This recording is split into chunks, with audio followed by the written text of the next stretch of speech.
Так, ну вот, установили, сделали отверстие в трубе,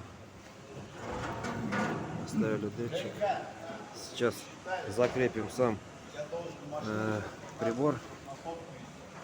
Планируется прямо сюда, так как вот этот провод,